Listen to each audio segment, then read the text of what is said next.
La Sociedad Dominica de Medios de Comunicación, Sodomco, presenta A Pensar Más con Rosa María Palacios.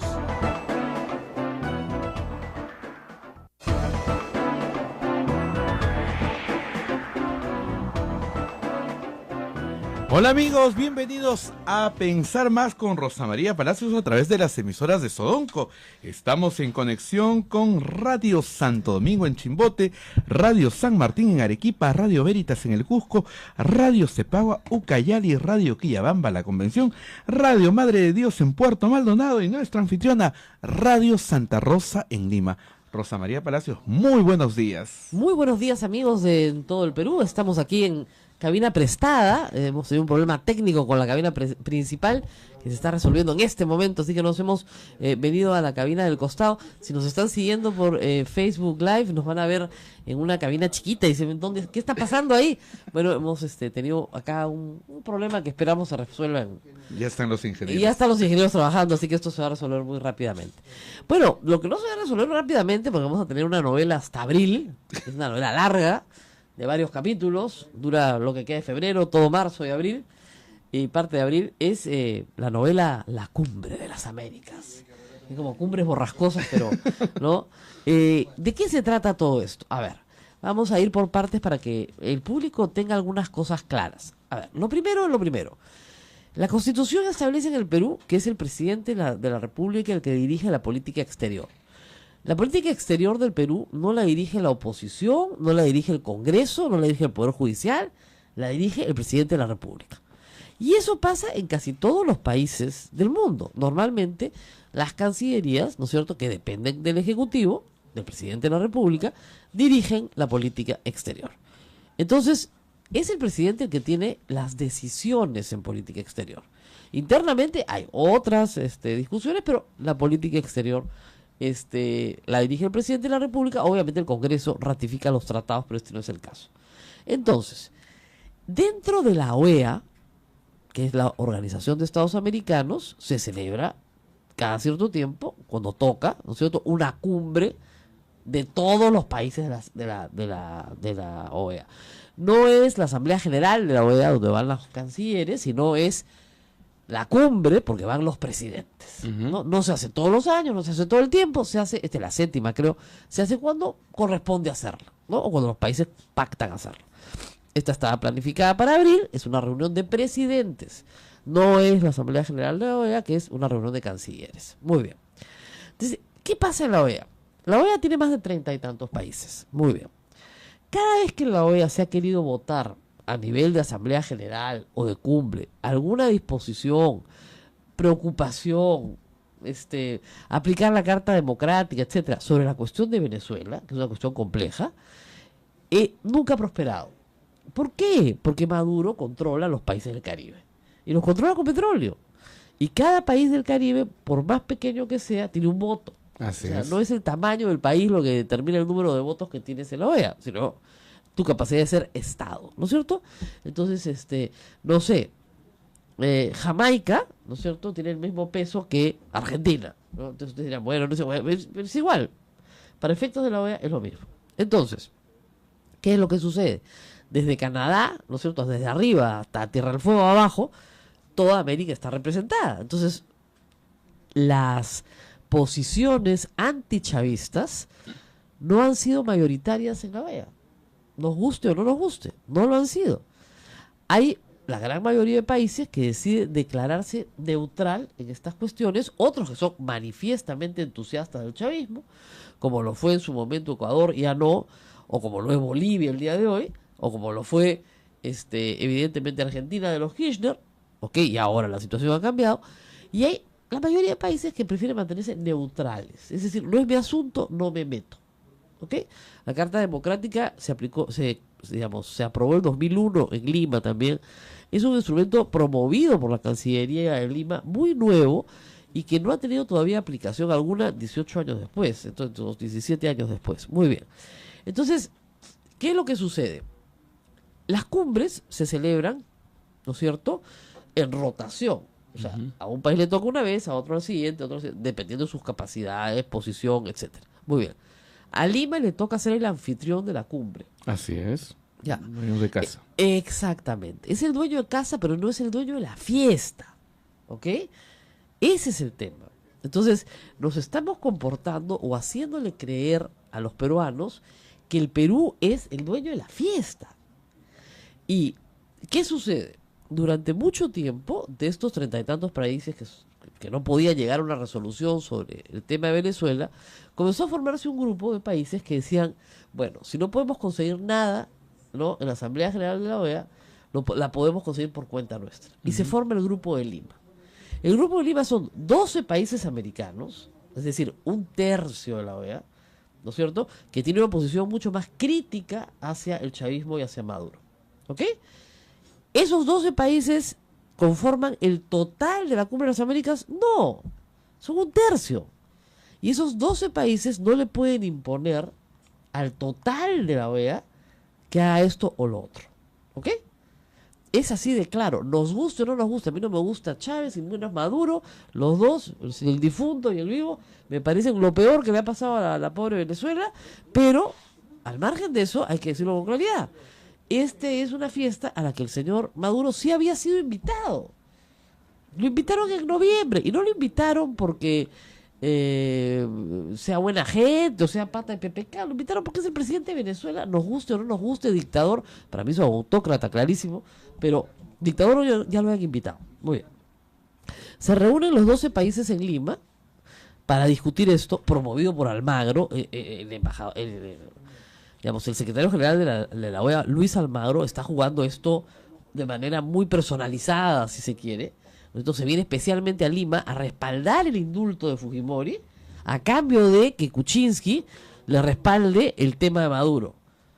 La verdad que eso además lo pone en una posición muy precaria, porque en enero él había dicho que el indulto, que hacía suya las preocupaciones de la Comisión Interamericana de Derechos Humanos, que era completamente adversa al indulto. ¿No? Nos viene en febrero y dice, no, sí, respaldo al presidente Kuczynski, claro, a cambio de que se reúnan los cancilleres del Grupo de Lima, de estos 12 países, en Lima, y saquen una resolución contraria a los intereses de Venezuela. Muy bien, de Venezuela como Estado, no estoy hablando del pueblo venezolano. Muy bien. Entonces, el Grupo de Lima decide que Chávez, lo resucito a cada rato, Maduro no esté invitado. Pero como el dueño de casa es solo el Estado peruano, es la Cancillería peruana la que emite ayer una carta y lo desinvita. Entre paréntesis, carta que me ha llamado mucho la atención, porque la que han difundido a medios no tiene membrete, sello, nada, una hojita bon. ¿No se te ha fijado? Raro, ¿no? Cierro paréntesis, rarísimo. Pero en fin. Entonces, por lo menos la que han difundido en redes, no sé si será la auténtica. Entonces, bueno, lo han desinvitado. Y el señor Maduro ha dicho, yo voy a Lima de todas maneras. A mí no me pueden desinvitar. Voy por aire, mar o tierra, chico. ¿Ya? Yo voy de todas maneras. ¿Ya? Entonces, todo el Perú se queda con la boca abierta y dice, claro, porque en el protocolo internacional, si te declaran persona non grata, que es lo que están haciendo, tú no te apareces, pues, ¿no?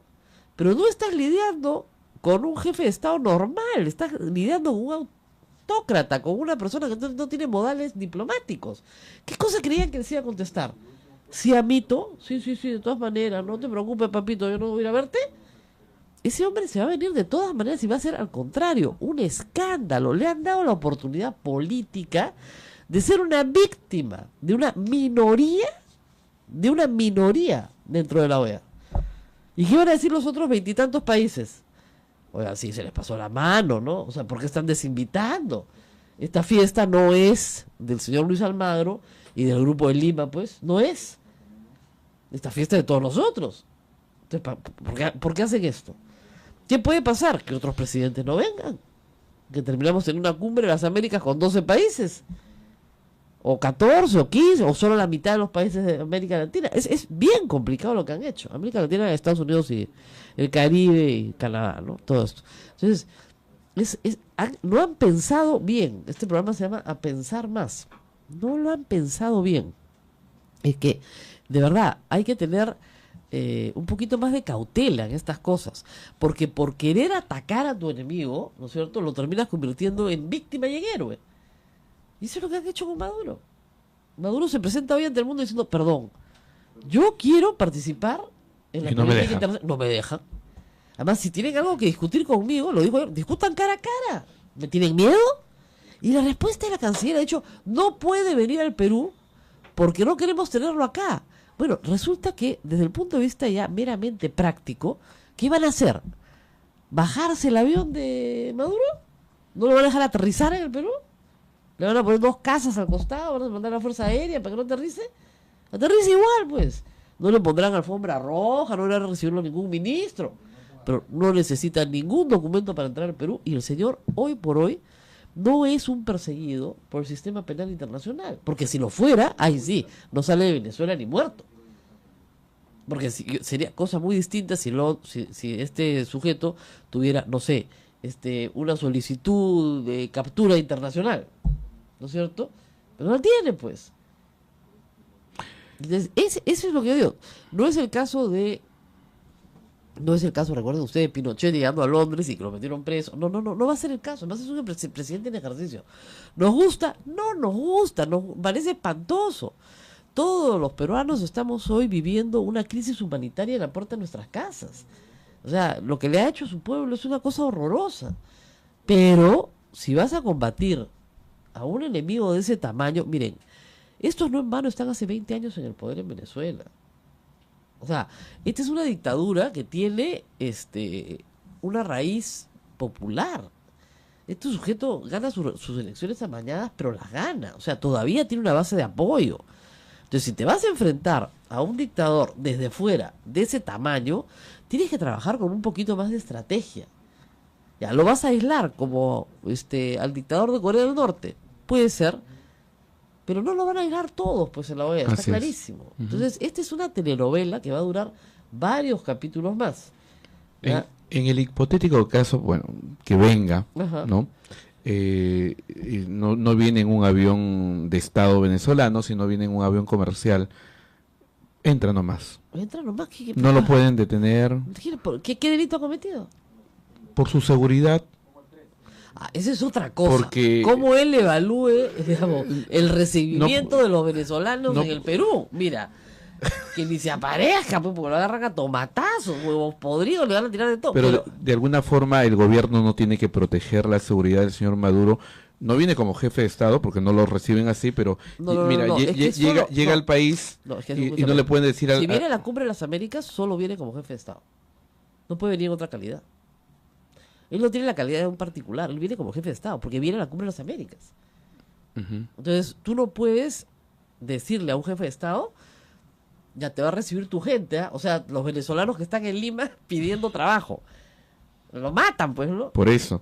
No puede. se puede fundamentar No. Tendría decir el Estado peruano tiene una responsabilidad por la seguridad, por su seguridad. por la seguridad de los jefes de Estado que están acá en Perú. Porque si no, el presidente sería nefasto, ¿no? Nefasto. O sea, de verdad, eso es inaceptable. O sea, una cosa es ya no tener cortesías con el señor Maduro, ninguna, porque no se ha tenido ninguna. Y otra cosa muy distinta es hacer que lo maten, ¿no? O sea, ponerle un sicario pues en el aeropuerto, ¿no? Están locos, ¿qué les pasa? Entonces, digamos, esto está escalando mal porque además, reitero, es el presidente de la República el que hace política. Pero está claro, política exterior, pero está claro que el presidente de la República está haciendo política exterior sobre la base de los intereses internos. ¿Ok? Entonces, hay un discurso en la derecha peruana y hay un discurso en el fujimorismo muy centrado en la figura de Maduro como el enemigo al que hay que matar y combatir. ¿Ok?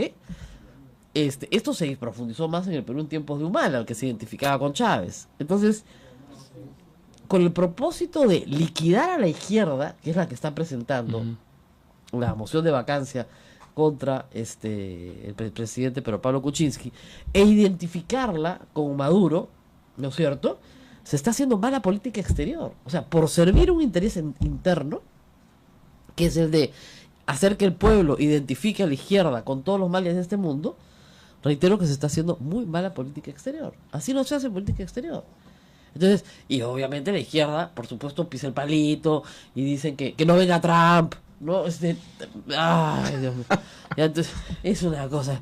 Marco Arana, ay, Dios mío. ¿Qué le pasa a Marco Arana? Parece, de verdad, parece sacado de una película de Guerra Fría, ya, papito, ya terminó, ya. El muro se cayó en 1989, todavía este señor no ha hecho su perestroika, nada, ya. Nada, ni las notas, nada. Entonces, claro, que no venga el imperialismo de los Estados Unidos. ¡Oh, Dios mío! Ya, regrésate a los 70. Anda. No vuelvas. Ya, pero, no, de verdad, o sea, este es un problema entre la izquierda peruana y Pedro Pablo Kuczynski. La izquierda peruana está presentando con 20 votos una moción de censura. Una moción de vacancia contra el presidente de la República. El fujimorismo detesta a Maduro y a Chávez, sí, es parte de su política, a pesar de que Keiko hacía trencito con Chávez, pero en fin, ahí están las fotos, pero también quiere vacar al presidente. Entonces el presidente, para congraciarse con el fujimorismo, ¿no es cierto?, ahora es enemigo de Chávez, Maduro, lo que sea. Ok, del difunto que lo resucitamos acá. Entonces, está haciendo política exterior, que tiene la competencia para hacerlo, pero mirando la política interna. Entonces, por eso es que salen las cosas tan mal. Es un novelón, ¿ya? Y eso se llama hacer un poquito de demagogia. ¿Un novelón que terminará en abril? En abril probablemente Maduro no venga a Lima, porque además sabe que va a tener, que se le puede organizar acá una contramanifestación muy grande, y él no está en Venezuela, no tiene cómo organizar una manifestación propia, ¿no? Con 100.000 venezolanos en Perú, miren, esa gente sale a marchar, ¿te das cuenta? No tengo ningún problema en decirlo, porque además creo que yo he tratado y trato todo el tiempo de que acá en Perú se les reciba lo mejor posible. Estamos hablando de una crisis humanitaria. Ayer nada más, lo conté anoche en Twitter porque me impresionó muchísimo. Yo salía de mi casa y una mujer me aborda, una mujer joven, no debería tener más de 30 años, con 2 niños chiquitos, ¿ya? Uno más o menos, yo calculo las edades porque tengo muchos hijos, tendría 2 años y un poquito más tal vez, y uno como de 6 años, ¿no? Y la mujer tenía a los niñitos muy bien vestiditos, limpiecitos, no los tenía mal cuidados. El más chiquito era muy travieso y se notaba que estaban muy cansados. Inmediatamente me comenzó a hablar, claro, con acento venezolano, te das cuenta claramente. Me dijo: señora, ¿no tendrá un trabajo de limpieza? Cualquier cosa que quiera limpiar, limpio, hago lo que usted quiera. Entonces dije, no, la verdad es que no, en ese momento acá estamos todos completos ya, y yo estaba con otra persona, pero como para cuándo quieres, como para ayudarte a buscar. No, no, lo necesito ahorita porque, miren ustedes lo que es la tragedia de la migración, ¿no? Mire, yo soy maestra titulada, he traído mi título apostillado de Venezuela, ha logrado traerlo, acaba de llegar, hacía muy pocos días, y para conseguir un trabajo, he logrado conseguir un trabajo en una guardería, pero me piden un certificado de antecedentes penales y he conseguido la cita en Interpol, que parece que es dificilísimo conseguirla. La he conseguido, pero necesitaba 80 soles para pagar el certificado para el día lunes. Y me dice, ya estamos a jueves y no los consigo. Y sin eso, no tengo el certificado. Si no tengo el certificado, pierdo mi cita. Y no hay citas ahorita. O sea, todos los están desesperados por conseguir esa cita y no tengo trabajo. Y todavía no he logrado conseguir un colegio para mis niños. Entonces le pregunté, ¿dónde estás viviendo? Y me dijo que había conseguido vivir cerca del mercado en Barranco, un cuarto, ¿no? Entonces yo pensaba, esta mujer acaba de llegar al Perú, no conoce a nadie. Se había venido a pie desde Barranco hasta Miraflores. A Miraflores con el límite de San Isidro. Había caminado todo el día, tocando timbres, pidiendo ayuda. Y yo le dije, ¿pero no has podido juntar 80 soles en todo el día? Y me dijo, ¿sabe qué, señora? La gente me trata bien mal. Y yo me quedé así. ¿Cómo puedes? Eran 2 niñitos, la señora, y como además se notaba claramente que era una persona con educación, o sea, que quería trabajar desesperadamente, que no estaba pidiendo limosna, ella quería ganarse los 80 soles. Obviamente ahí tratamos de resolverlo, pero después se me desapareció. Mi hija me dijo, has debido pedirle. Casi todos los migrantes tienen un teléfono celular. Vienen con un teléfono para no los puedo ubicar. La perdí. Solo sé que el más chiquito se llama Daniel. ¿Ya? Porque ella me dijo, le decimos Daniel el travieso, porque el niño no paraba de llorar, pobrecito. Pero creo que este niño está muy cansado. No puedes traerlos a pie desde Barranco, es muy lejos. y obviamente les pregunté si habían comido, en fin. Había ido a la parroquia, ¿ya has ido a la parroquia? Me dijo, sí, pero ahí nos están dando comida para los niños y ropa para los niños, pero no tienen el trabajo. Claro. Y obviamente las parroquias ahorita, eso sí, yo creo que deberíamos hacer un llamado a todos los que nos escuchan, de organizarnos un poquito. Yo entiendo, un apostolado especial para la migración desde Roma, además. Sí, el Papa lo está llamando. Exactamente, y hay que organizarse un poquito acá porque va a haber mucha demanda y son no solamente gente joven, sino gente joven que viene con sus niños. O sea, ayer salió un artículo en el Comercio, justamente de la directora de UNICEF, que entrevistamos hace unos días, diciendo que acá hay un problema de migración infantil que tiene que ser atendida por el Estado peruano. O sea, que hay niños que hay que mandar al colegio. Ella me preguntó, recién estoy averiguando lo del colegio, ellos tienen un horario escolar diferente al nuestro. Dije, no te preocupes, aquel horario, el colegio comienza en marzo. Y buenos colegios públicos hay en Barranco de todas maneras, y te lo tienen que recibir. Espero, ¿no? Espero. En serio, o sea, el Tribunal Constitucional ha dicho que todo niño que pisa el Perú tiene derecho a la educación. Porque nosotros lo que no queremos es que tengamos un niño no atendido. Así es. Entonces, aunque sean niños migrantes, tienen que tener educación. Lo último que podemos tener es una generación de niños analfabetos que se criaron en el Perú sin acceso a la educación. Entonces, por ejemplo, el Ministerio de Educación, ¿qué va a hacer frente al fenómeno de los niños migrantes? Son fenómenos muy grandes a los cuales nosotros no estamos acostumbrados en el Perú. No recibimos migraciones.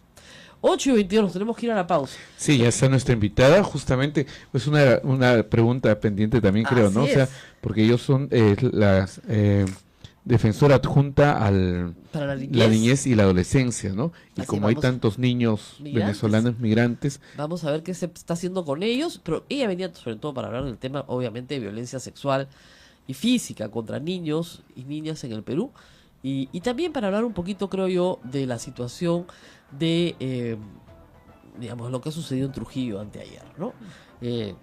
Las condiciones de la resocialización de niños infractores. No se llaman delincuentes, sino infractores. Vamos a la pausa y volvemos. Pausa y volvemos. Sodomco, Sociedad Dominica de Medios de Comunicación.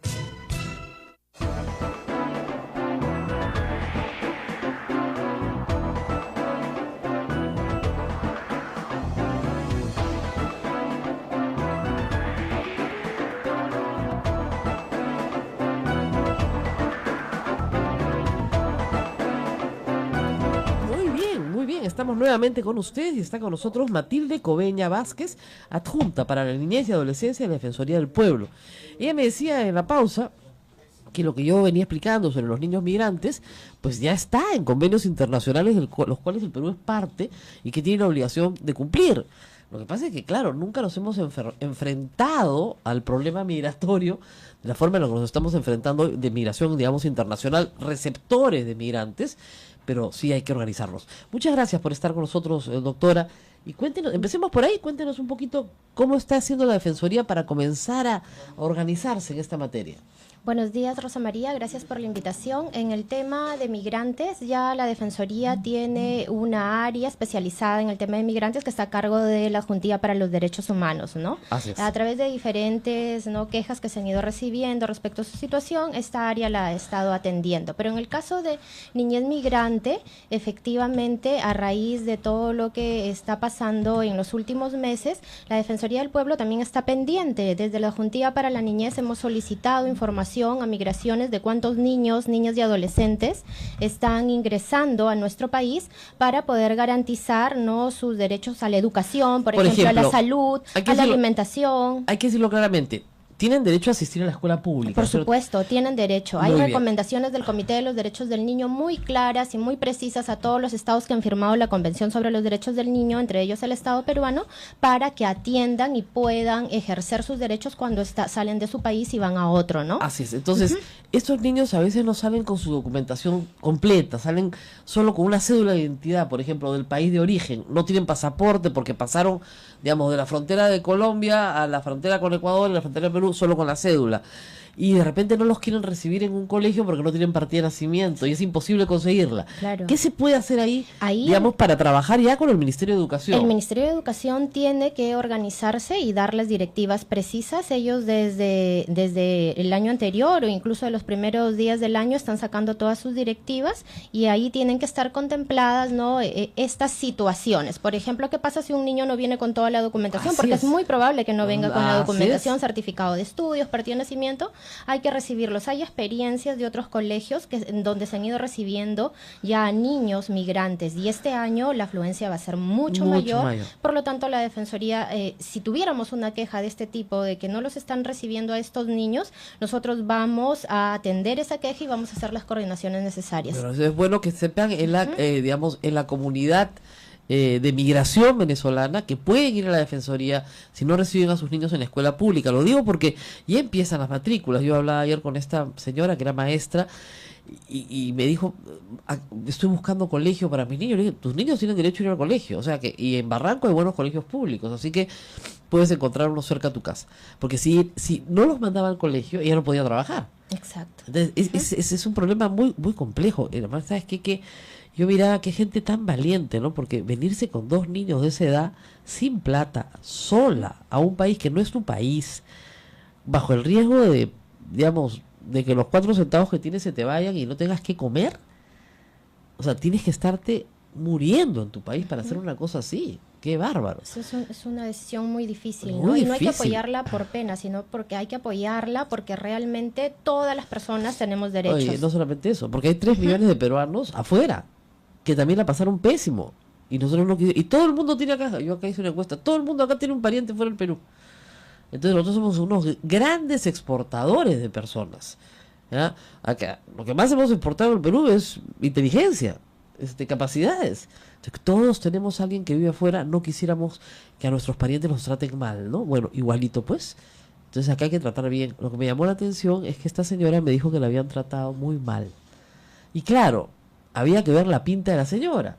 Y eso es algo que el racismo es un problema muy serio. O sea, esta señora en el imaginario colectivo, la que me hablaba, yo no se lo pude explicar porque me dio mucha pena, no le correspondía pedir, porque era una señora blanca de ojos azules. Los niños eran 2 niños rubiecitos, entonces no le corresponde pedir, ella tiene que tener, se está haciendo la que no tiene. No tenía un cobre, porque era venezolana y venía de una situación de total vulnerabilidad. Y lo que yo trato de explicarle a la gente, miren, acá en el Perú tenemos miles de madres que pueden estar en la misma situación, pero tienen una red de contactos. Tienes a la abuela, a la prima, una amiga, conoces, es tu barrio, es tu gente. A esa misma señora la pones en otro país, sin ningún contacto, y cambia completamente su situación. Es absolutamente vulnerable. Nadie le va a ayudar con sus hijos, nadie le va a dar un trabajo, y puede ser que en algún momento sus hijos no tengan que comer. Y yo creo que esto no es Siria, pero en algunos días se parece.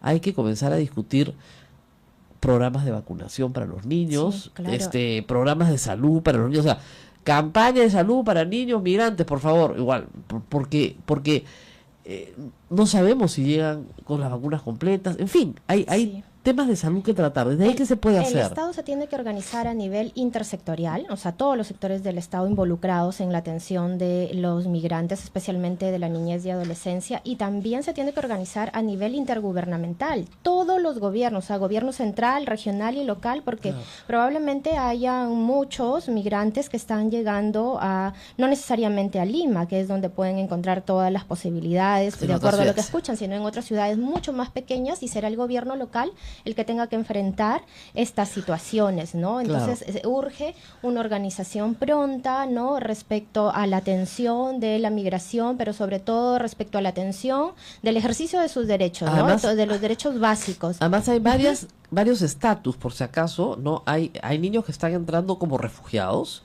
hay niños que están entrando con el estatus de que están aplicando al refugio, o sea, ¿no? Hay niños que han entrado como turistas, pero en realidad se quieren quedar. Se quedan, ¿Ya? claro. Hoy se van a quedar. Entonces, y hay niños que ya tienen, sus padres ya tienen su permiso Para ¿cómo es? trabajar, por Claro, ejemplo. temporal de permanencia. Nunca pongo el nombre, ¿no? Porque es temporal permanente.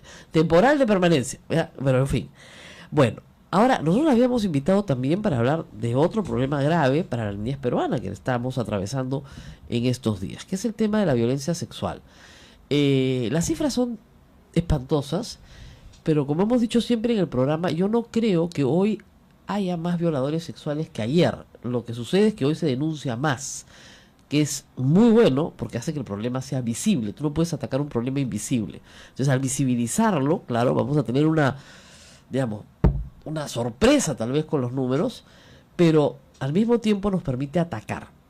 ¿Cuáles son las líneas de trabajo en la Defensoría para atacar el problema de violencia sexual contra niños y niñas en el Perú?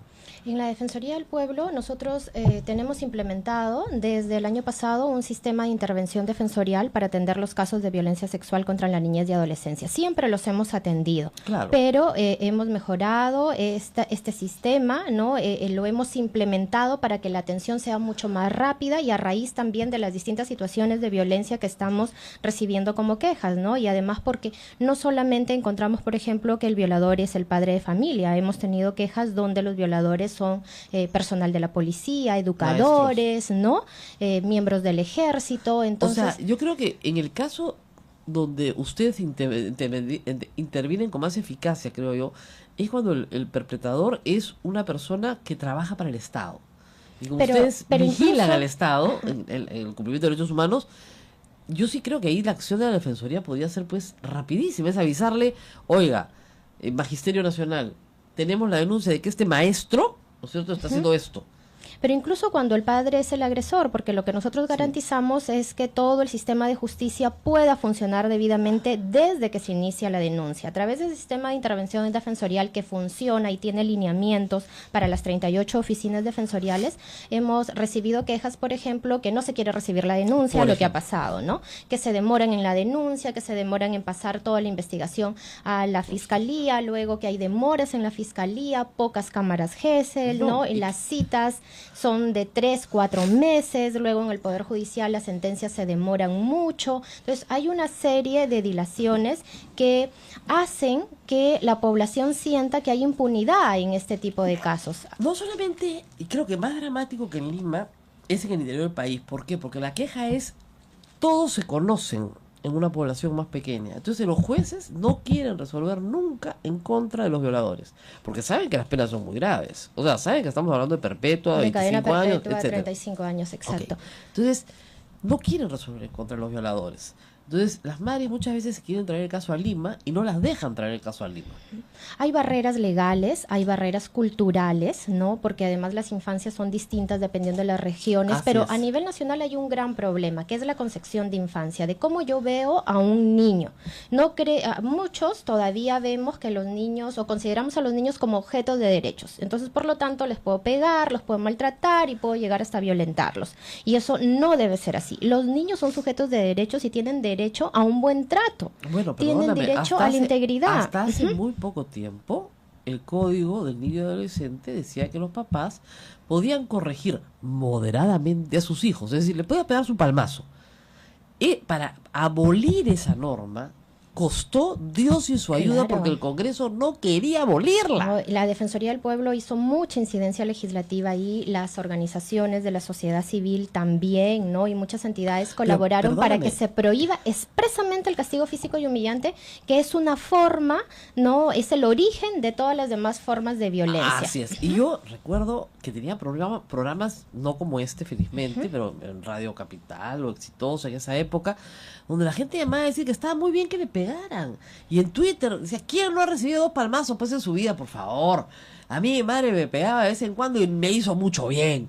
Yo escuchaba esto y decía, horrorizada, decía, señor, no se da cuenta, usted no se da cuenta del daño que le han hecho, para empezar. Eso ya nos dice mucho, pero no está bien.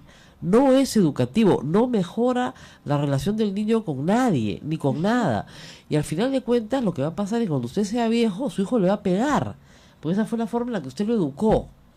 Porque también tenemos, ese es para otro día, casos de violencia de hijos contra padres de la tercera edad. También lo hay. O sea, no quieres comer, pa, cachetada. Y le pegan a los viejos. Es horrible, pero le pegan a los viejos en el Perú. Y nadie dice nada, porque los pobres viejos no se pueden defender. Ahora, ¿qué hacía ese hombre, esa mujer cuando eran niños? Cuando esos hijos eran niños, les pegaban también. Entonces se entiende a golpes, Sí. ¿no? No se puede criar ni educar con violencia, no se justifica, porque si no se repite el ciclo de violencia y comenzamos a naturalizarlo. La Defensoría del Pueblo recibe quejas también sobre este tipo, por ejemplo, quejas de castigo físico en las escuelas por parte de los docentes Por ejemplo, a los alumnos. está prohibidísimo. Sí, prohibidísimo. O quejas, por ejemplo, cuando alguien denuncia el castigo físico, ¿no?, ante una comisaría y también se demoran en atender la denuncia, o incluso cuando a un niño no le quieren recibir la denuncia en la comisaría. Tienen que recibirle la denuncia en la comisaría cuando un niño está siendo vulnerado en sus derechos. No necesariamente tiene que ir acompañado de su padre o tiene que ir, ¿no?, Ir con solo. un adulto. Hay que creerle al niño, hay que creerle, no esperar que el niño esté ya muriéndose para recién empezar a actuar. Hay que prevenir la violencia. Este tema de violencia, obviamente, ahora se ve...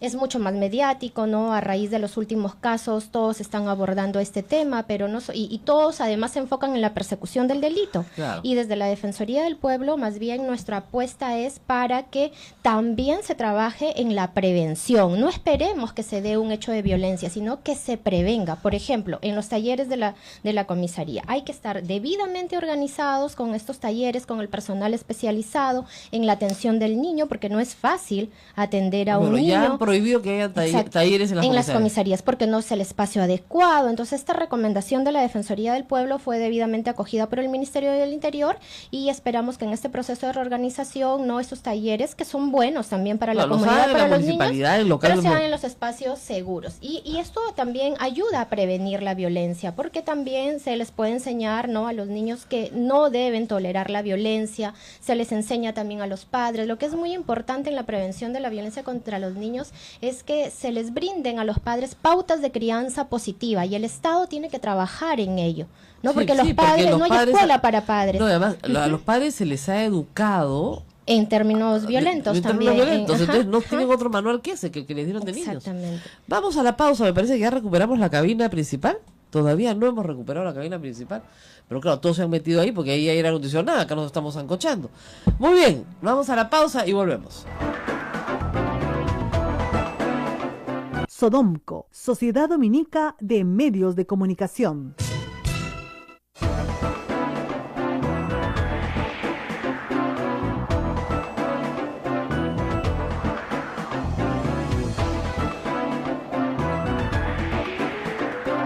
Bueno, y seguimos acá, hay toda una discusión en redes, que no puedo seguir desde esta cabina, pero me dice Abel que hay muchas preguntas, que la típica, ¿no? Si no hay para los peruanos, ¿por qué va a haber para los venezolanos? Bueno, lo mismo pensaban de tu pariente cuando llegó pues a Patterson, New Jersey, ¿ya? Que no vaya al colegio, que sus hijos no vayan al colegio público, pues porque era peruano. ¿Te gusta? No, ¿no? Entonces igual. Por supuesto que no hay ningún problema en recibir el número de niños. Miren, han entrado 100.000 venezolanos, no han entrado 100.000 niños. O sea, que tenganlo eso claro. El porcentaje de niños es muchísimo menor, porque evidentemente vienen con sus padres y normalmente en los planes migratorios primero va un miembro de la familia, los más jóvenes, los más fuertes normalmente, a buscar para llevar de regreso, para mandar de regreso. Y estamos hablando, no estamos hablando de gente que salió hace 10, 12 años de Venezuela porque se dio cuenta que la cosa estaba pésima. Estamos hablando de gente que acaba de salir porque no tienen que comer. A mí me parece increíble cómo los peruanos demandan solidaridad en todas partes del mundo, ¿no es cierto? Pero cuando se trata del Perú, de su patria, dicen, no, acá no hay sitio. Acá no, que se vayan. Y eso es lo que me dijo la señora ayer, me han tratado muy mal. Y yo la miraba y cargaba a 2 niños. Y decía, ¿cómo la pueden tratar mal? ¿Cómo puedes tratar mal a una persona que no tiene literalmente dónde caerse muerta? Porque no tiene un centavo con 2 criaturas en brazos. Porque en su país se muere de hambre, porque el sueldo de un maestro allá equivale a $2. ¿Y qué te da el Estado? Una cajita con comida todos los meses. Con esos vales tienes que comer. Y no alcanza, definitivamente no alcanza, y no hay más. Entonces, ¿qué haces? Te trepas, juntas lo poca plata que tienes, vendes las pocas cosas que tienes, y te trepas a un bus que va a cruzar 3, 4, 5 países hasta que te bajes en uno y comiences a buscar ahí alguna posibilidad. Entonces, es que no se puede ser tan, de verdad, indolente, ¿no? Viene el Papa y todos salen a las calles y dicen, ay, qué lindo el Papa, lo miré y sentí una cosa linda. A ver si cuando tienes al prójimo al frente sientes la misma cosa linda, pues. Qué barbaridad, ¿no? Es increíble. Las cosas que uno tiene que leer. Pero en fin, aquí el problema es grave. En Colombia es 5 veces más grave que acá. Y se quejan menos que nosotros, la verdad. Porque se dan cuenta que hay una crisis humanitaria, que tienen que resolverla. Esta gente volvería a su país mañana. Mañana, si es que tuviera las condiciones económicas el país para poder sobrevivir, pero no las tiene. Y eso, que miren, de Venezuela ha podido salir más gente. Han salido más o menos 4 millones de venezolanos de un país del tamaño del nuestro. Va a salir más. Colombia prevé, tiene 500.000 en este momento de exilados, prevé 1 millón para fin de año. Esto es como la crisis siria, ¿se dan cuenta? O sea, aquí hay una guerra, no una guerra bélica, no una confrontación bélica, hay una guerra económica. Esta gente se está muriendo de hambre. No tiene medicinas, no tiene qué comer. Entonces simplemente se va a ir a buscar un futuro mejor. La que tenía más dinero se fue hace años. La que está saliendo ahora ya es clase media para abajo. La que queda, ¿no es cierto? Y claro, queda una base popular que tiene Maduro, que la mantiene a base de clientelismo, ¿no es cierto? Básicamente. Entonces, así ese país no va a salir a ninguna parte. Eso lo tenemos todos claro. Pero bien, estábamos hablando aquí con la adjunta para la inicia de la docencia. Sí, una pregunta nos hicieron, una señora llama a decir, ¿qué tiene que hacer para poner una guardería para niños venezolanos cuyos padres tienen que trabajar? Mire, tiene que ir a la municipalidad de su zona y averiguar cuáles son los requisitos y si va a brindar algún tipo de servicio educativo al Ministerio de Educación, a la UGEL de su zona. En la UGEL de su zona y en el Ministerio en la municipalidad. Ahora, efectivamente, no hay una supervisión adecuada y esto puede terminar muy mal, así que tengan mucho cuidado porque tiene que trabajar con expertos que tengan experiencia en el tema y que ya tengan algún manejo, sobre todo me parece un magnífico servicio en el sentido que se pueda dejar al niño en un lugar seguro mientras los padres trabajan, juntan el dinero que necesitan y finalmente pueden regresar a su país. Bueno, estábamos hablando de la violencia sexual y ahí veo que hay también otro problema que no va a escapar de esta conversación porque tenemos poco tiempo. Niños y adolescentes no son delincuentes, son infractores según el código. Entonces no van a una cárcel, van a un centro de reeducación, resocialización. Centro juvenil. Exactamente. Los centros juveniles reciben niños desde los 13 años, 12 o 13 años se puede declarar un niño infractor, hasta los 18. En Trujillo hemos tenido una tragedia, ¿no es cierto? Los niños se amotinaron, quemaron colchones, pensaron que, pienso que ellos creyeron que solo si te alcanza el fuego te mueres y no entienden que el humo es lo que mata y 5 murieron. ¿Qué tiene que decir la Defensoría ahí? Yo ayer veía, todo respeto, de San Miguel pidiendo que se lleven a Maranguita. Claro, la pregunta es ¿a dónde se lo van a llevar? Porque todos quieren que los niños estén presos, que los juzguen como adultos incluso, pero ninguno quiere el penal al lado de su casa. Entonces, ¿a dónde lo van a poner? ¿Qué está haciendo la Defensoría en esa materia? La Defensoría del Pueblo, a través del programa penal penitenciario, realiza supervisiones de los centros juveniles. Ya desde hace varios años se han advertido deficiencias en los centros juveniles y específicamente en el caso de Trujillo se había advertido hacinamiento, no falta de personal especializado, falta de atención de servicios, no había seguridad, ¿no?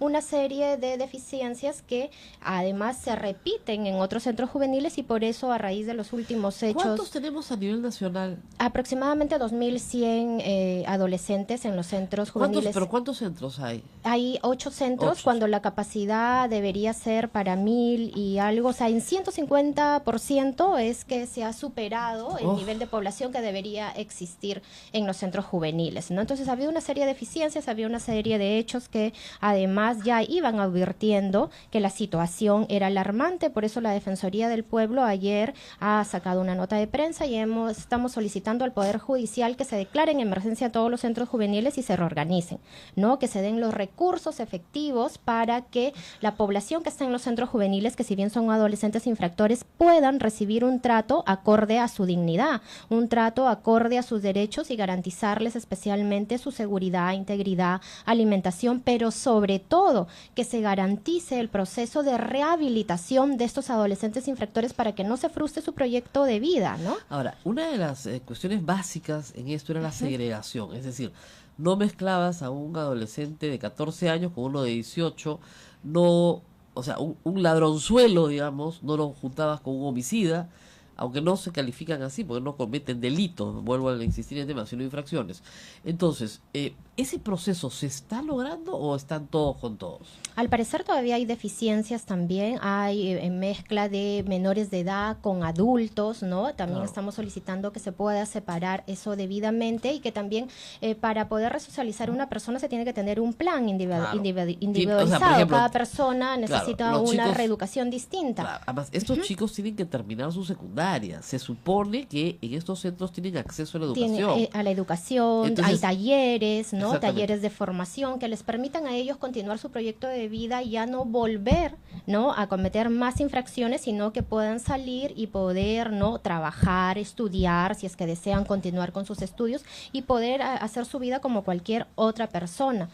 ¿no? Claro, pero muchos no terminan el colegio. O sea, digamos, si tú sales a los 18 años de estos centros, deberías salir con tu secundaria culminada. Por eso es importante, además, Rosa María, y que se está solicitando, además de que se declare en emergencia, es que se culmine el proceso de transferencia de los centros juveniles que están actualmente a cargo del Poder Judicial para que pasen al Ministerio de Justicia de acuerdo a la última norma que salió. Hay una norma que señala que ya no van a estar los centros juveniles en el Poder Judicial, sino que ahora van a estar a cargo del Ministerio de Justicia. Este proceso de transferencia se tiene que culminar, se tiene que dar, porque esto va a permitir reorganizar todo debidamente y poderle darle la resocialización, la rehabilitación que necesitan Ahora, mira, estos adolescentes. Yo no sé si sea mejor que esté en el Ministerio de Justicia o no, pero esté donde esté. Esté donde esté, tiene que hacerse debidamente. Exactamente. Mientras esté ahorita en el Poder Judicial, por eso se está pidiendo que se declare en emergencia, que se asignen los recursos necesarios para poder atender a estos centros en cuestión de infraestructura, en cuestión de personal,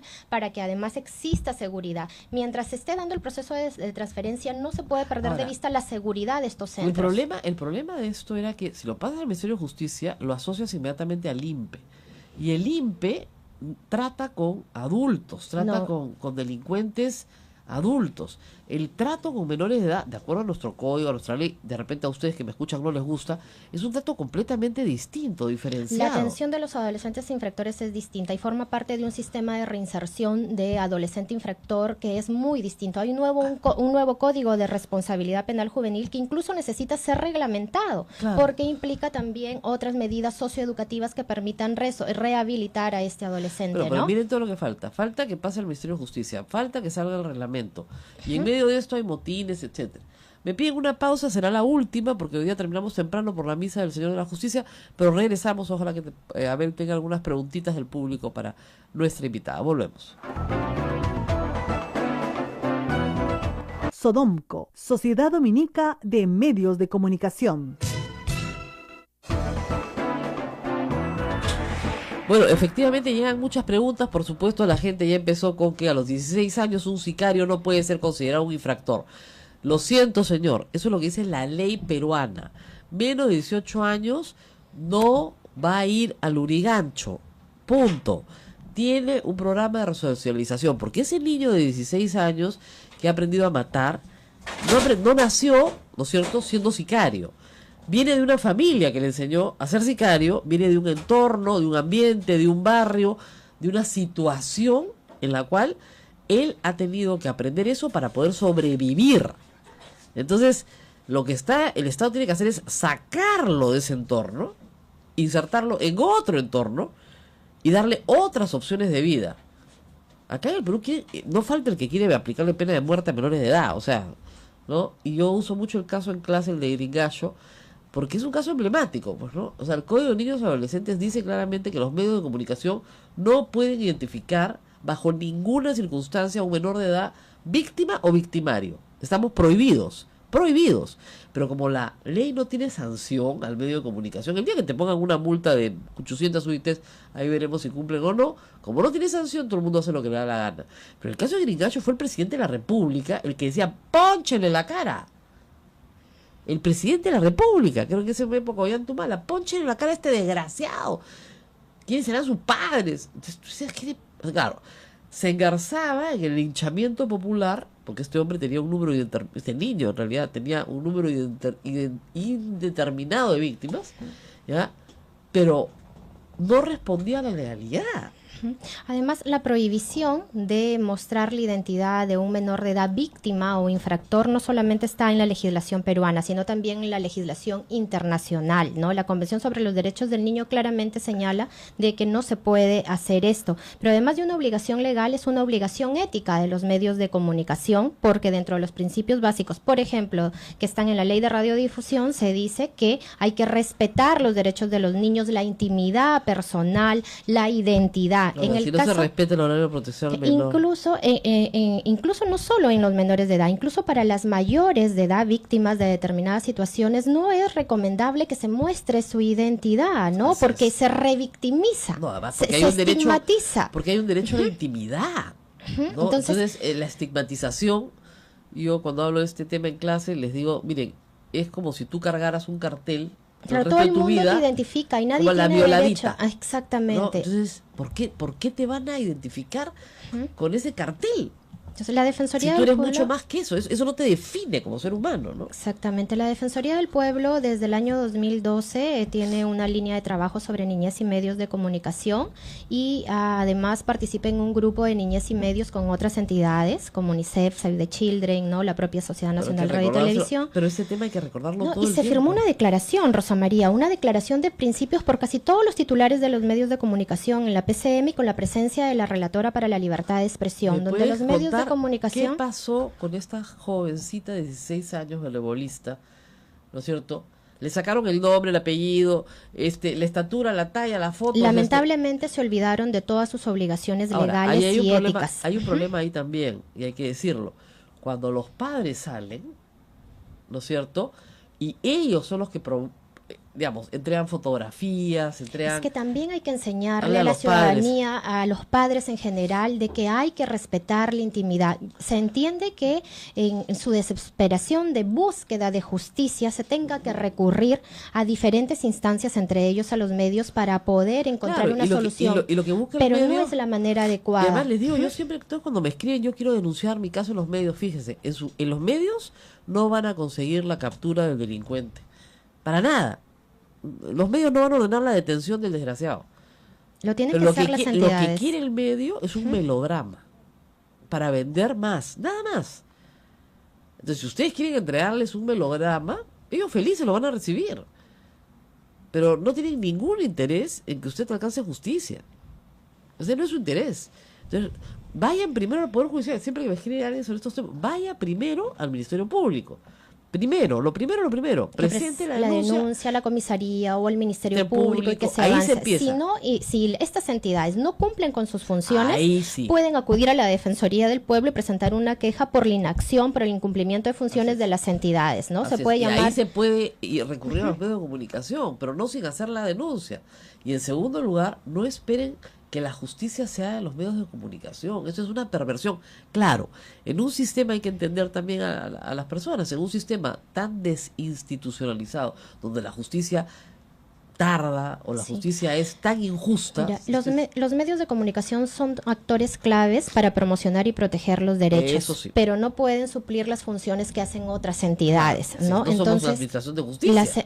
Las entidades públicas tienen que cumplir sus funciones y, como te decía, si la ciudadanía sabe que hay un incumplimiento, permíteme dar el número de la Defensoría, favor. el 0800 15 170, 0800 15 170, para que presenten su queja. Nosotros tenemos un sistema de intervención defensorial especializado en casos de violencia sexual. Pueden acudir también a nosotros o a cualquiera de las 38 oficinas a nivel nacional que tenemos en todas las regiones. Bueno, nos tenemos que despedir hoy día temprano, 9 en punto, porque hay misa y nos toca irnos puntualitos el día de hoy. Que tengan un lindo fin de semana. Nos vemos el día lunes. Chao, chao. Hasta aquí, A Pensar Más con Rosa María Palacios. Este programa fue producido por la Sociedad Dominica de Medios de Comunicación, Sodomco.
La Sociedad Dominica de Medios de Comunicación, Sodomco, presenta A Pensar Más con Rosa María Palacios.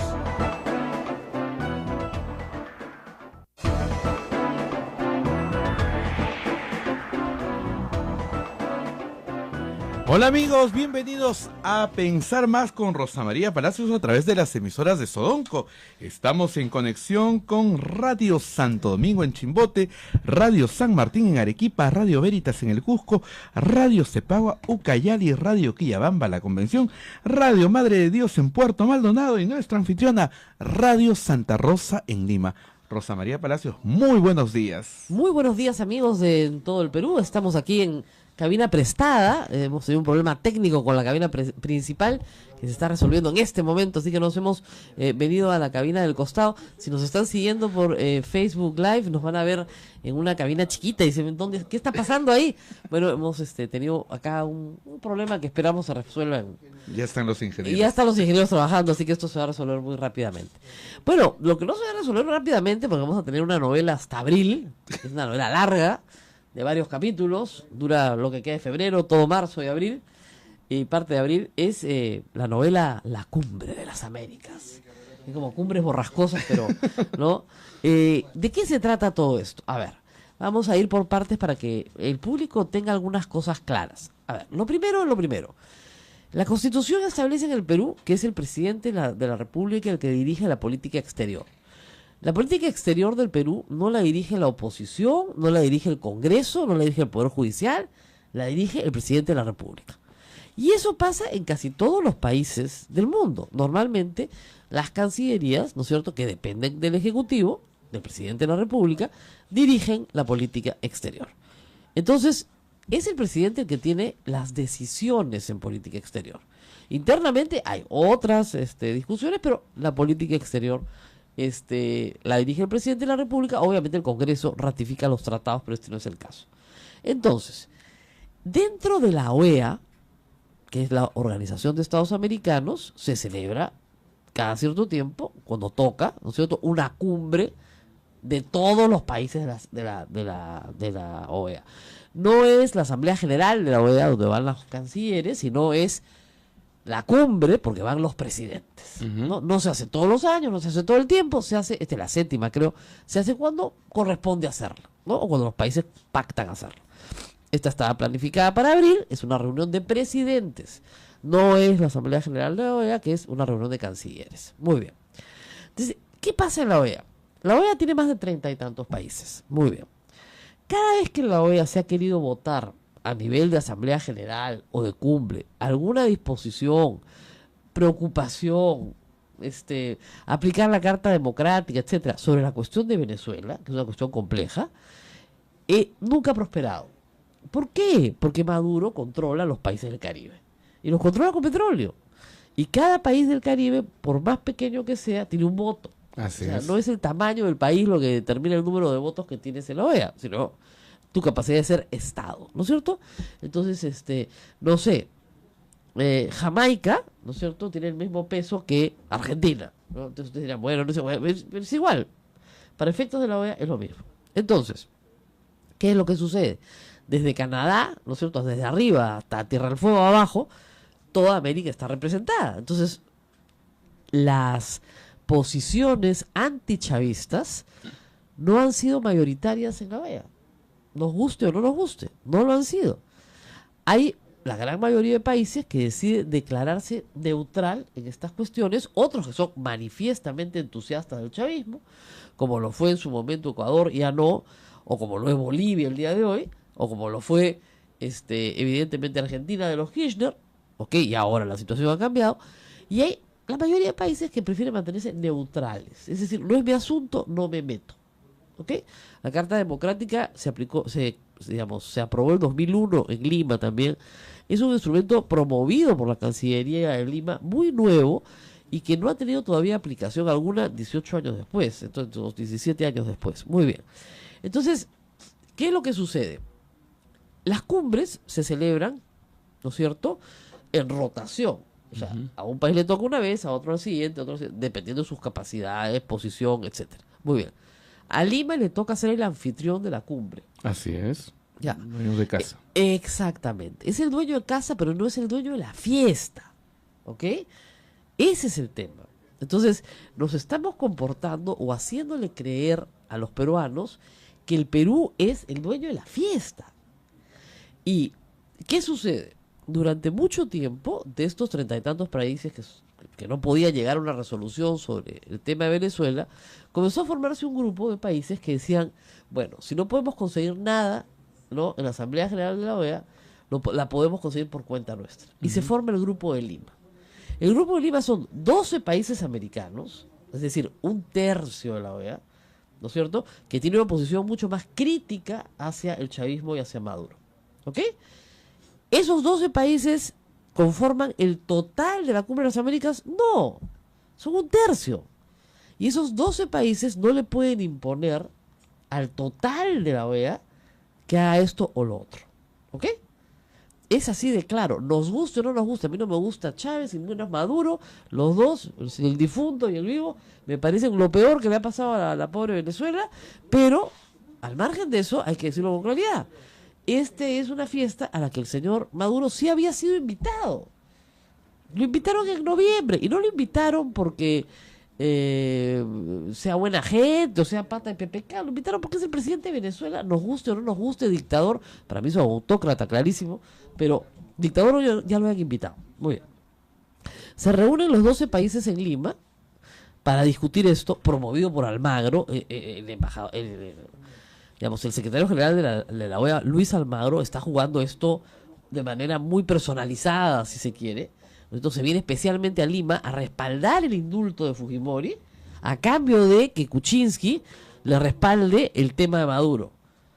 La verdad que eso además lo pone en una posición muy precaria, porque en enero él había dicho que el indulto, que hacía suya las preocupaciones de la Comisión Interamericana de Derechos Humanos, que era completamente adversa al indulto, ¿no? Entonces viene en febrero y dice, no, sí, respaldo al presidente Kuczynski, claro, a cambio de que se reúnan los cancilleres del Grupo de Lima, de estos 12 países, en Lima, y saquen una resolución contraria a los intereses de Venezuela. Muy bien, de Venezuela como Estado, no estoy hablando del pueblo venezolano. Muy bien. Entonces, el Grupo de Lima decide que Chávez lo resucita. Que la atención sea mucho más rápida y a raíz también de las distintas situaciones de violencia que estamos recibiendo como quejas, ¿no? Y además porque no solamente encontramos, por ejemplo, que el violador es el padre de familia, hemos tenido quejas donde los violadores son personal de la policía, educadores, maestros, ¿no? Miembros del ejército, entonces... O sea, yo creo que en el caso donde ustedes intervienen con más eficacia, creo yo, es cuando el perpetrador es una persona que trabaja para el Estado. Y como ustedes vigilan incluso al Estado en el cumplimiento de derechos humanos, yo sí creo que ahí la acción de la Defensoría podría ser pues rapidísima, es avisarle, oiga, Magisterio Nacional, tenemos la denuncia de que este maestro, ¿no es cierto?, está haciendo esto.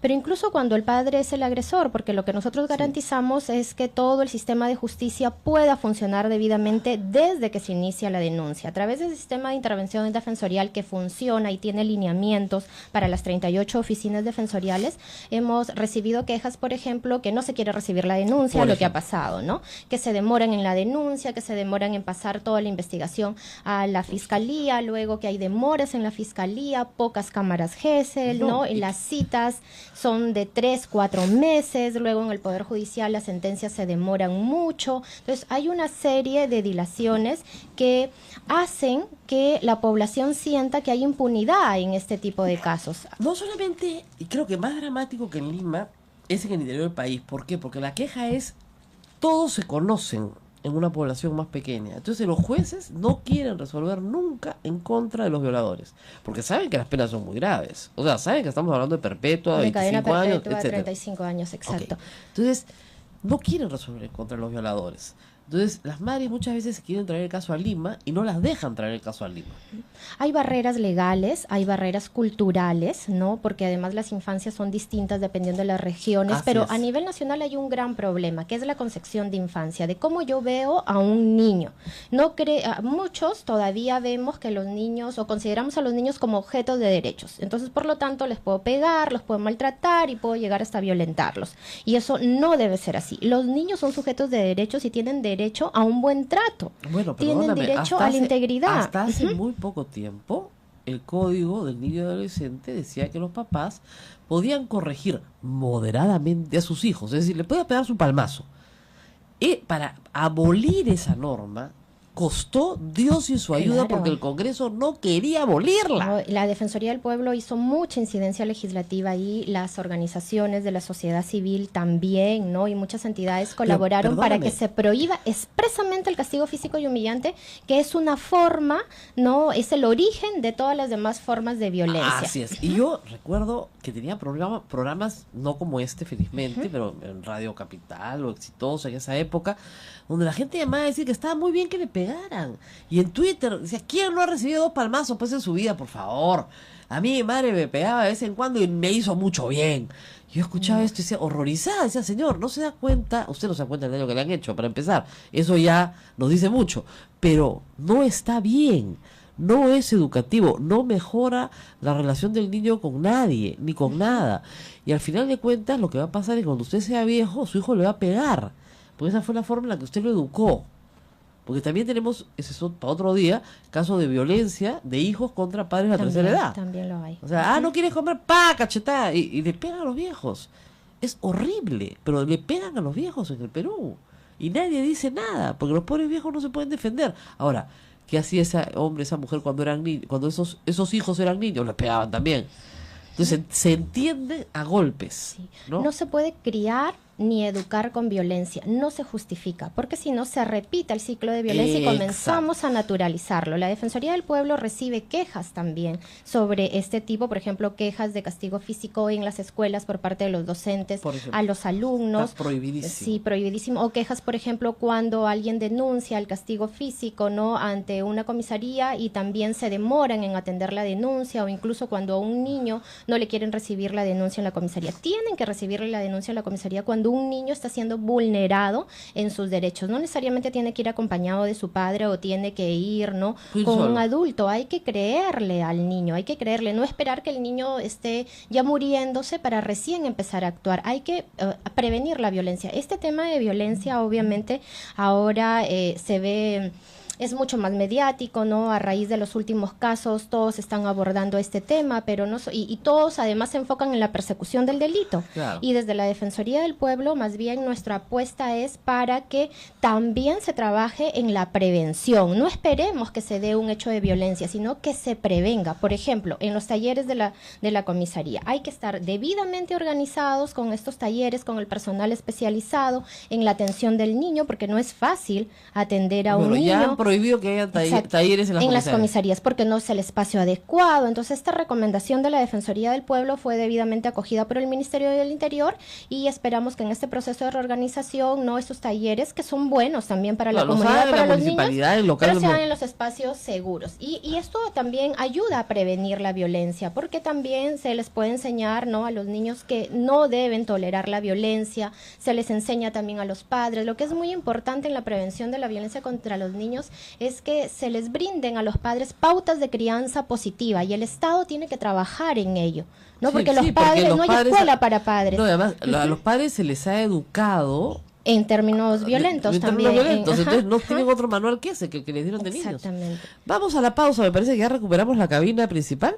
Todavía no hemos recuperado la cabina principal, pero claro, todos se han metido ahí porque ahí hay aire acondicionado, acá nos estamos zancochando. Muy bien, vamos a la pausa y volvemos. Sodomco, Sociedad Dominica de Medios de Comunicación.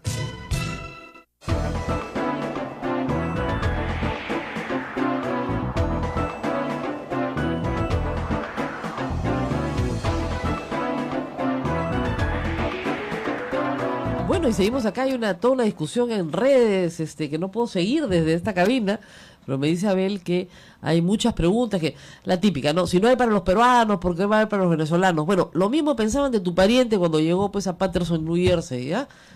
Que no vaya al colegio, que sus hijos no vayan al colegio público, pues porque era peruano. ¿Te gusta? No, ¿no? Entonces igual. Por supuesto que no hay ningún problema en recibir el número de niños. Miren, han entrado 100.000 venezolanos, no han entrado 100.000 niños. O sea, que tenganlo eso claro. El porcentaje de niños es muchísimo menor. porque evidentemente vienen con sus padres y normalmente en los planes migratorios primero va un miembro de la familia, los más jóvenes, los más fuertes normalmente, a buscar para llevar de regreso, para mandar de regreso.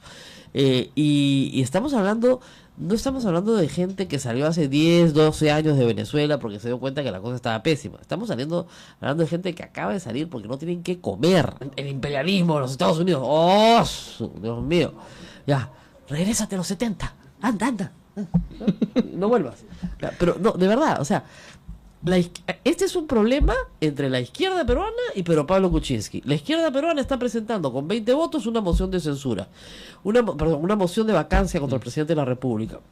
El fujimorismo detesta a Maduro y a Chávez, sí, es parte de su política, a pesar de que Keiko hacía trencitos con Chávez, pero en fin, ahí están las fotos, pero también quiere vacar al presidente. Entonces el presidente, para congraciarse con el fujimorismo, ¿no es cierto?, ahora es enemigo de Chávez.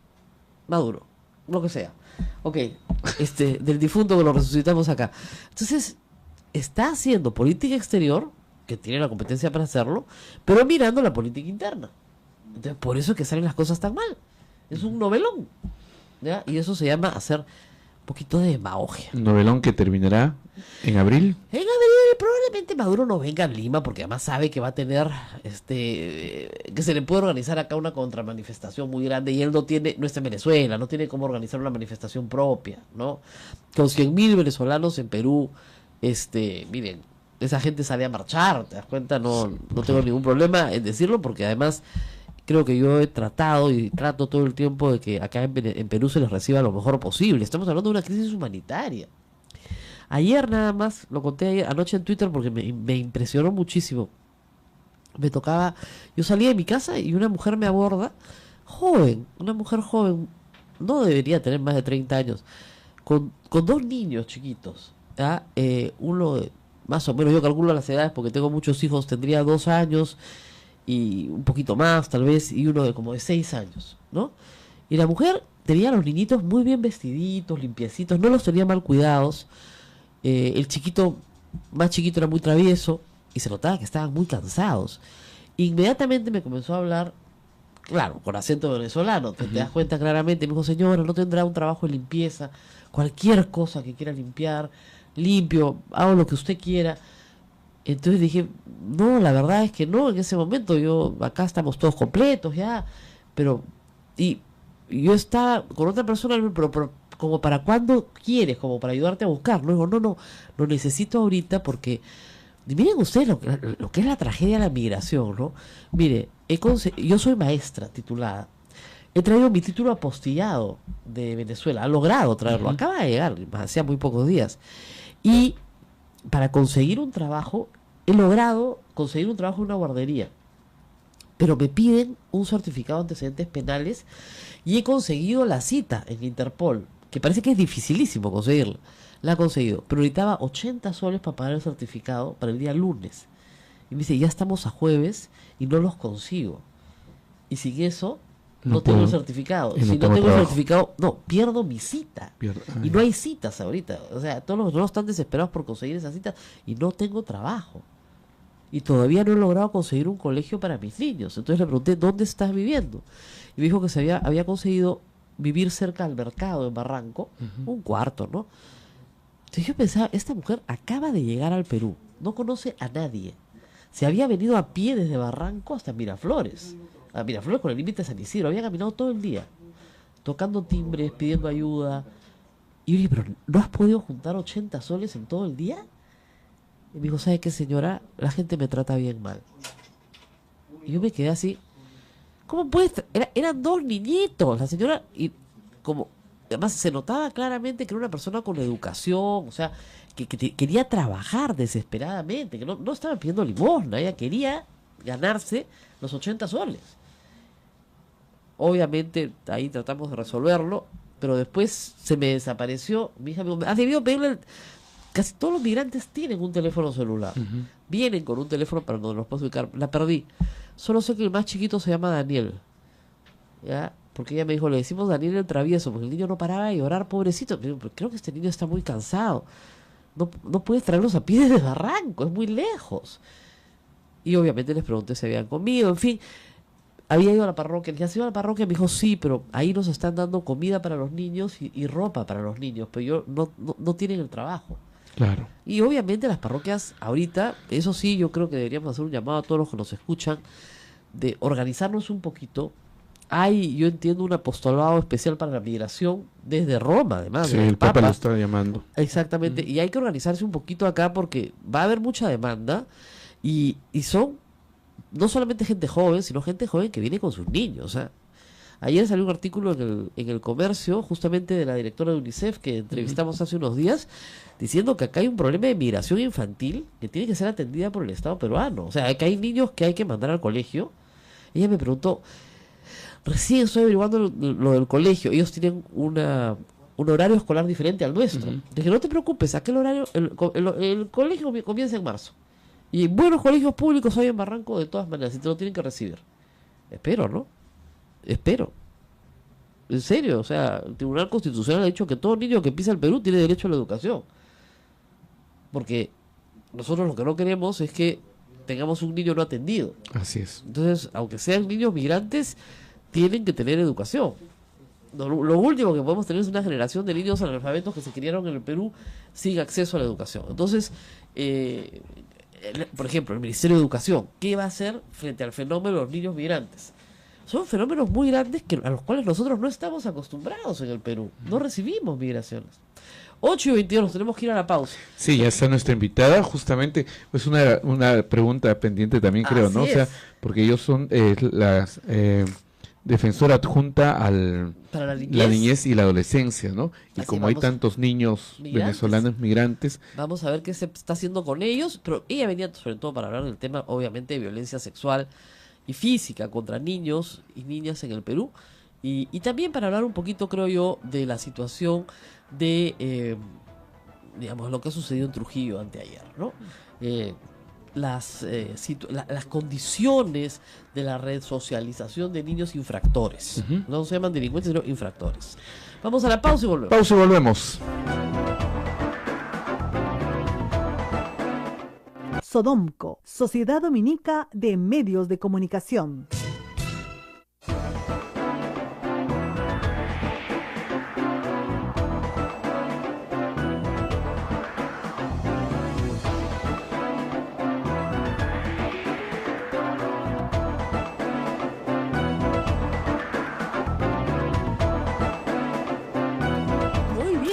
Estamos nuevamente con ustedes y está con nosotros Matilde Cobeña Vázquez, adjunta para la niñez y adolescencia de la Defensoría del Pueblo. Ella me decía en la pausa que lo que yo venía explicando sobre los niños a cada rato, Maduro no está invitado. Pero como el dueño de casa es solo el Estado peruano, es la Cancillería peruana la que emite ayer una carta y lo desinvita. Entre paréntesis, carta que me ha llamado mucho la atención, porque la que han difundido a medios no tiene membrete, sello, nada, una hojita bon. ¿No se te ha fijado? Raro, ¿no? Cierro paréntesis, rarísimo. Pero en fin. Entonces, por lo menos la que han difundido en redes, no sé si será la auténtica. Entonces, bueno, lo han desinvitado. Y el señor Maduro ha dicho, yo voy al Lima de todas maneras. A mí no me pueden desinvitar. Voy por aire, mano, tierra, chico. ¿Ya? Yo voy de todas maneras. ¿Ya? Entonces, todo el Perú se queda con la boca abierta y dice, claro, porque en el protocolo internacional, si te declaran persona non grata, que es lo que están haciendo, tú no te apareces, pues, ¿no? Pero no estás lidiando con un jefe de Estado normal, estás lidiando con un autócrata, con una persona que no tiene modales diplomáticos. ¿Qué cosa creían que les iba a contestar? ¿Sí, amito? Sí, de todas maneras, no te preocupes, papito, yo no voy a ir a verte. Ese hombre se va a venir de todas maneras y va a ser, al contrario, un escándalo. Le han dado la oportunidad política de ser una víctima de una minoría dentro de la OEA. ¿Y qué van a decir los otros 20 y tantos países? Oigan, sí, se les pasó la mano, ¿no? O sea, ¿por qué están desinvitando? Esta fiesta no es del señor Luis Almagro y del Grupo de Lima, pues, no es. Esta fiesta es de todos nosotros. Entonces, ¿por qué hacen esto? ¿Qué puede pasar? Que otros presidentes no vengan. Que terminamos en una cumbre de las Américas con 12 países. o 14 o 15 o solo la mitad de los países de América Latina. Es bien complicado lo que han hecho. América Latina, Estados Unidos y el Caribe y Canadá, ¿no? Todo esto. Entonces, no han pensado bien. Este programa se llama A Pensar Más. No lo han pensado bien. Es que, de verdad, hay que tener un poquito más de cautela en estas cosas. Porque por querer atacar a tu enemigo, ¿no es cierto?, lo terminas convirtiendo en víctima y en héroe.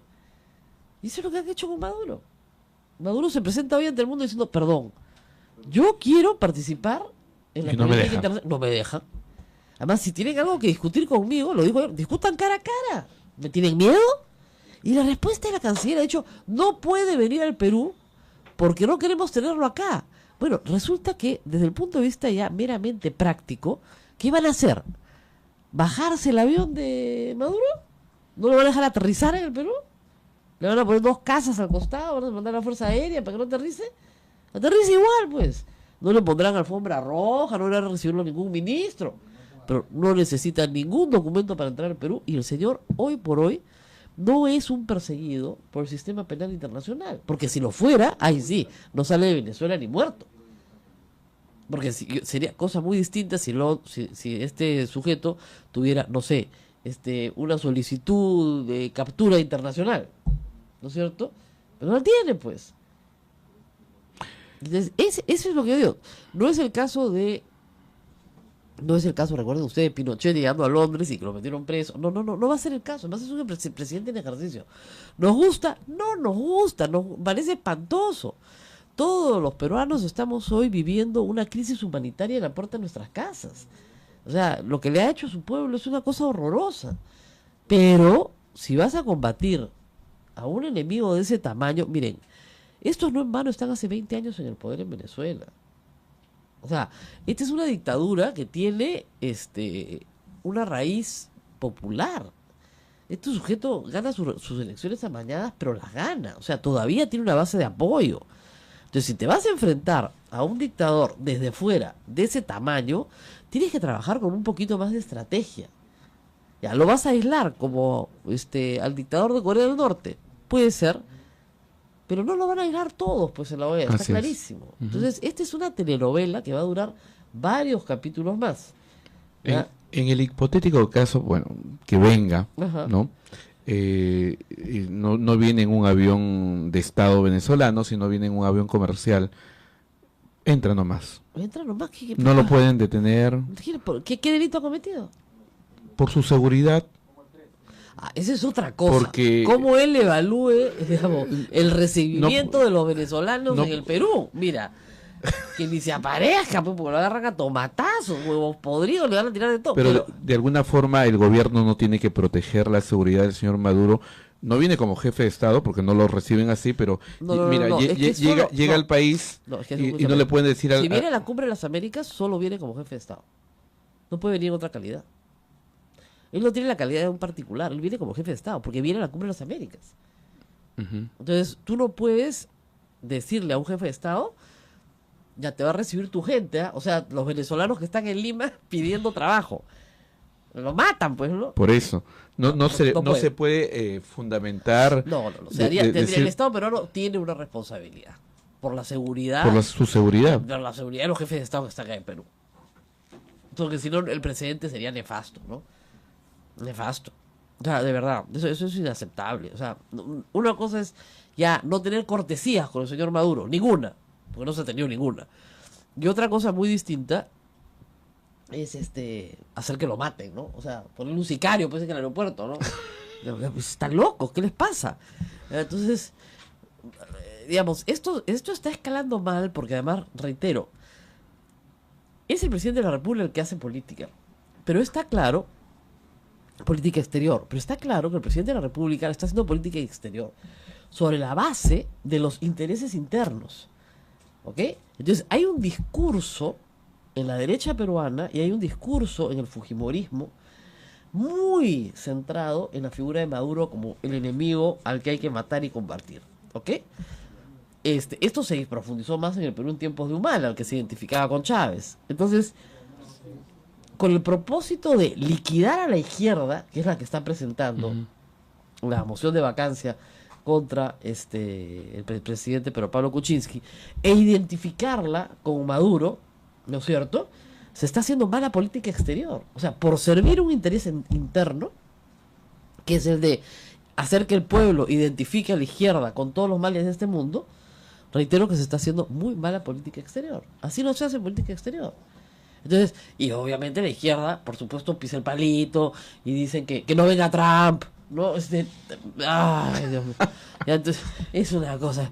Marco Arana, ay, Dios mío. ¿Qué le pasa, Marco Arana? Parece, de verdad, parece sacado de una película de Guerra Fría, ya, papito, ya terminó, ya. El muro se cayó en 1989, todavía este señor no ha hecho su perestroika, nada, ya.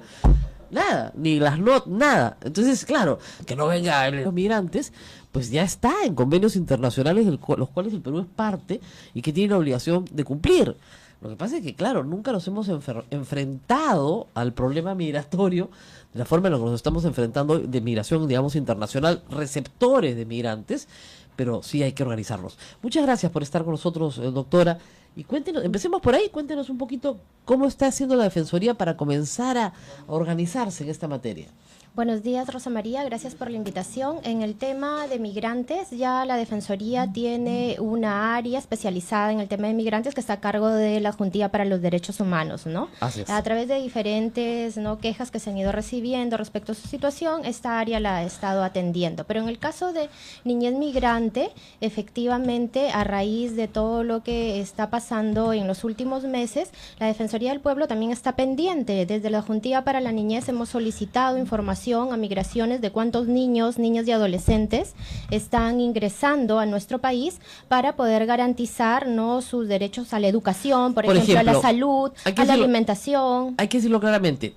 Tienen derecho a asistir a la escuela pública. Por supuesto, tienen derecho. Hay Muy bien. recomendaciones del Comité de los Derechos del Niño muy claras y muy precisas a todos los estados que han firmado la Convención sobre los Derechos del Niño, entre ellos el Estado peruano, para que atiendan y puedan ejercer sus derechos cuando salen de su país y van a otro, ¿no? Así es. Entonces, estos niños a veces no salen con su documentación completa, salen solo con una cédula de identidad, por ejemplo, del país de origen. No tienen pasaporte porque pasaron, digamos, de la frontera de Colombia a la frontera con Ecuador y la frontera de Perú solo con la cédula.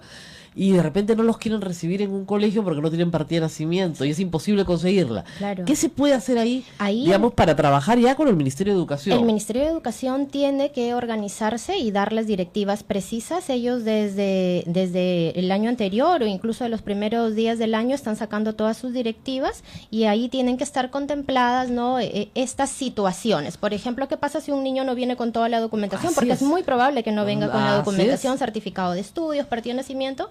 Hay que recibirlos. Hay experiencias de otros colegios en donde se han ido recibiendo ya a niños migrantes y este año la afluencia va a ser mucho mayor. Por lo tanto, la Defensoría, si tuviéramos una queja de este tipo, de que no los están recibiendo a estos niños, nosotros vamos a atender esa queja y vamos a hacer las coordinaciones necesarias. Pero es bueno que sepan en la, digamos, en la comunidad de migración venezolana que pueden ir a la Defensoría si no reciben a sus niños en la escuela pública. Lo digo porque ya empiezan las matrículas. Yo hablaba ayer con esta señora que era maestra y me dijo, estoy buscando colegio para mis niños. Le dije, tus niños tienen derecho a ir al colegio. O sea que, y en Barranco hay buenos colegios públicos, así que puedes encontrar uno cerca a tu casa.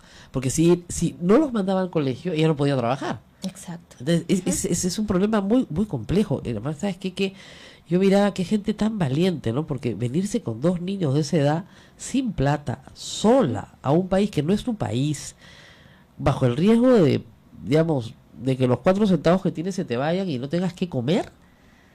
O sea, tienes que estarte muriendo en tu país para hacer una cosa así. ¡Qué bárbaro! Eso es una decisión muy difícil, ¿no? Muy Y no hay que difícil. apoyarla por pena, sino porque hay que apoyarla porque realmente todas las personas tenemos derechos. Oye, no solamente eso, porque hay 3 millones de peruanos afuera que también la pasaron pésimo.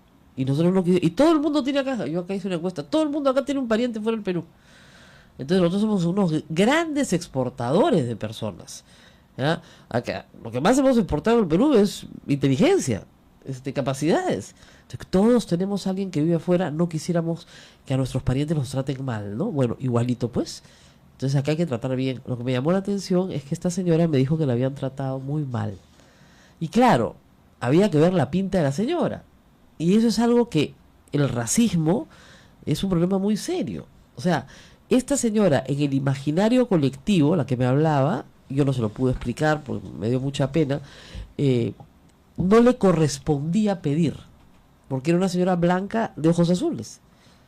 Los niños eran 2 niños rubiecitos, entonces no le corresponde pedir, ella tiene que tener, se está haciendo la que no tiene.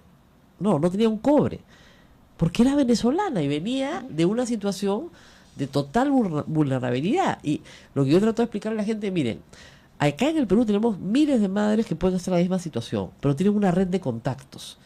Tienes a la abuela, a la prima, una amiga, conoces, es tu barrio, es tu gente.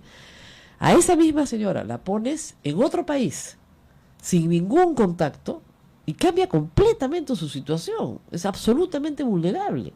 Nadie la va a ayudar con sus hijos, nadie le va a dar un trabajo, y puede ser que en algún momento sus hijos no tengan que comer. Y yo creo que esto no es Siria, pero en algunos días se parece.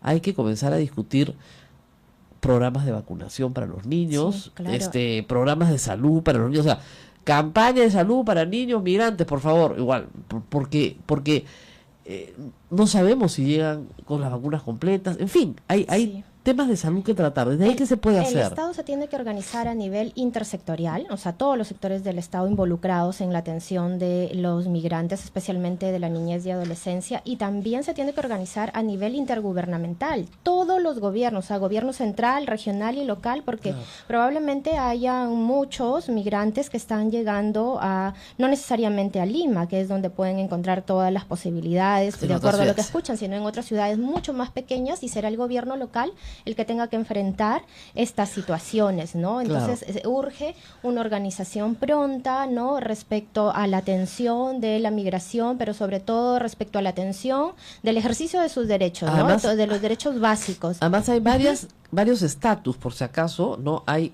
niños que están entrando como refugiados, hay niños que están entrando con el estatus de que están aplicando al refugio, o sea, ¿no?